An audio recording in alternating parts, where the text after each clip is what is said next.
Hello, नमस्ते, welcome. आपका अपनी शो क्रिएटिव किटी में स्वागत है।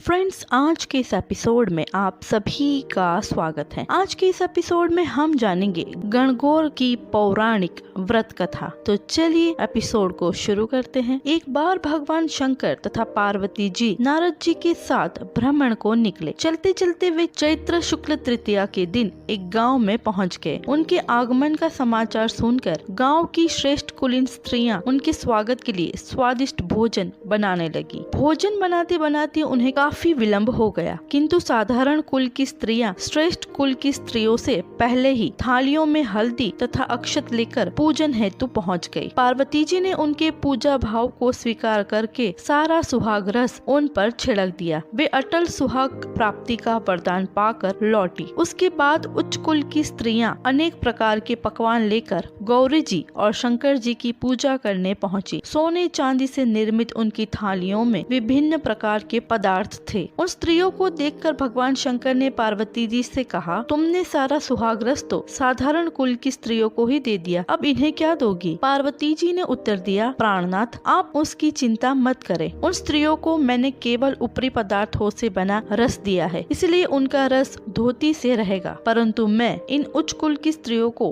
अपनी उंगली चिरकर अपने रक्त का सुहाग रस दूंगी। यह सुहाग रस जिसके भाग्य में पड़ेगा वह तन मन से मुझ जैसी सौभाग्यवती हो जाएगी। जब स्त्रियों ने पूजन समाप्त कर दिया तब पार्वती जी ने अपनी उंगली चिरकर उन पर छिड़क दी। जिस पर जैसा छींटा पड़ा उसने वैसा ही सुहाग पा लिया। उसके बाद भगवान शिव जी की आज्ञा से पार्वती जी ने नदी तट पर स्नान किया और बालू की शिव मूर्ति बनाकर पूजन करने लगी। पूजन के बाद बालू के पकवान बनाकर शिव जी को भोग लगाया। प्रदक्षिणा करके नदी तट की मिट्टी से माथे पर तिलक लगाकर 2 कण बालू का भोग लगाया। इतना सब करते करते पार्वती को काफी समय लग गया। काफी देर बाद जब वे लौटकर आई तो महादेव जी ने उनसे देर से आने का कारण पूछा। उत्तर में पार्वती जी ने झूठ ही कह दिया कि वहाँ मेरे भाई भावज आदि मायके वाले मिल गए थे, उन्हीं से बातें करने में देर हो गई। परंतु महादेव तो महादेव ही थे, वे कुछ और ही लीला रचना चाहते थे। अतः उन्होंने पूछा, पार्वती, तुमने नदी के तट पर पूजन करके किस चीज का भोग लगाया था और स्वयं कौन सा प्रसाद खाया था? स्वामी, पार्वती जी ने पुनः झूठ बोल दिया, मेरी भावज ने मुझे दूध भात खिलाया, उसे खाकर मैं सीधी यहाँ चली आई हूँ। यह सुनकर शिव जी भी दूध भात खाने की लालच में नदी तट की ओर चल दिए। पार्वती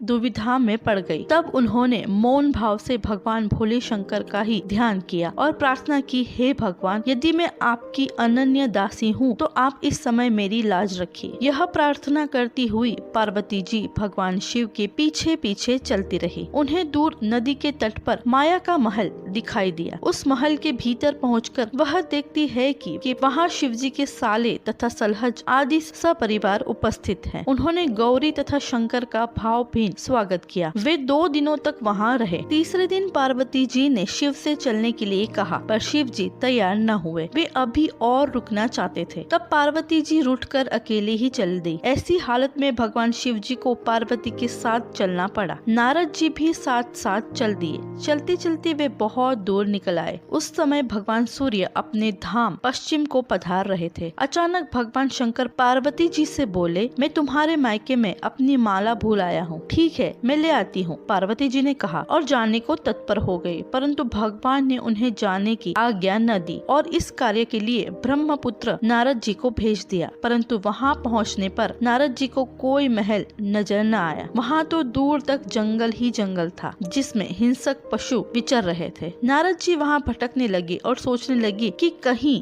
वे किसी गलत स्थान पर तो नहीं आ गए हैं। मगर सहसा ही बिजली चमकी और नारद जी को शिव जी की माला एक पेड़ पर टंगी हुई दिखाई दी। नारद जी ने माला उतार ली और शिव जी के पास पहुंचकर वहां का हाल बताया। शिव जी ने हंसकर कहा, नारद, यह सब पार्वती जी की ही लीला है। इस समय पार्वती बोली, मैं किस योग्य हूँ? तब नारद जी ने सिर झुकाकर कहा, माता, आप पतिव्रताओं में सर्वश्रेष्ठ हैं। आप सौभाग्यवती समाज में आदि शक्ति है। यह सब आपके पतिव्रत का ही प्रभाव है। संसार की स्त्रियां आपके नाम स्मरण मात्र से ही अटल सौभाग्य प्राप्त कर सकती है और समस्त सिद्धियों को बना तथा मिटा सकती है। तब आपके लिए यह कर्म कौन सी बड़ी बात है। महामाये गोपनीय पूजन अधिक शक्तिशाली तथा सार्थक होता है। आपकी भावना तथा चमत्कार पूर्ण शक्तियों को देखकर मुझे बहुत प्रसन्नता हुई है। मैं आशीर्वाद रूप से कहता हूँ कि जो स्त्रियां इस तरह गुप्त रूप से पति का पूजन करके मंगल कामना करेगी, उन्हें महादेव जी की कृपा से दीर्घायु वाले पति का संसर्ग मिलेगा। फ्रेंड्स, आई होप आपको आज का ये एपिसोड पसंद आया होगा।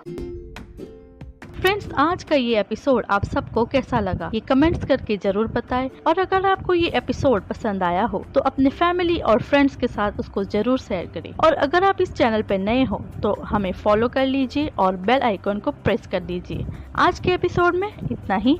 अगले एपिसोड में फिर मिलेंगे। तब तक के लिए friends, keep in mind, stay safe, stay positive and keep smiling. Bye bye.